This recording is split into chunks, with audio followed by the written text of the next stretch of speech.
నగర ప్రజల సమస్యలు పరిష్కరించాలని కర్నూలు నగరపాలక సంస్థ కార్యాలయం ఎదుట పట్టణ పౌర సంక్షేమ శాఖ సంఘం ఆధ్వర్యంలో ధర్నా చేపట్టారు. పన్నులు చెల్లించేటువంటి ప్రజల సమస్యలు పరిష్కరించడంలో నగర పాలక సంస్థ విఫలమైందని ఆరోపించారు. మురుగు కాలువలు, రోడ్లు అవసరమైన చోట వేయకుండా అనవసరం లేని చోట వేస్తున్నారని సంఘం నాయకులు పుల్లారెడ్డి ఆరోపించారు.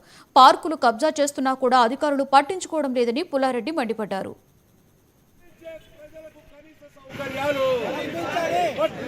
ప్రతిరోజు తాగునీటి సరఫరాను చేయాలి. ప్రతిరోజు తాగునీటి సరఫరాను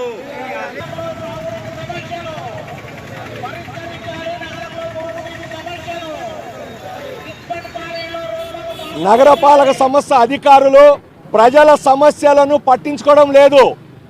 నెలల తరబడి, సంవత్సరాల తరబడి ఆఫీస్ చుట్టూ తిరిగి అలసిపోతున్నారు జనం. ఎవరో కొంతమంది పాలకులు చెప్పిన సమస్యలు పరిష్కరిస్తున్నారు తప్ప పన్నులు చెల్లించే ప్రజలకు కనీస సౌకర్యాలు కల్పించాలనే స్పృహ కూడా కోల్పోతా ఉన్నారు. 15వ ఆర్థిక సంఘం నిధులు మంజూరై సంవత్సరమైనా కాలువలు మొదలు పెట్టడం లేదు. అట్లాగే 100 అడుగుల రోడ్లు, మురికి కాలువలు వేయండి మొత్తుకున్నా వేయడం లేదు. అవసరం లేని కాడ అభివృద్ధి చేస్తూ ఉన్నారు. అభివృద్ధిలో అసమానతలు జరుగుతూ ఉన్నాయి.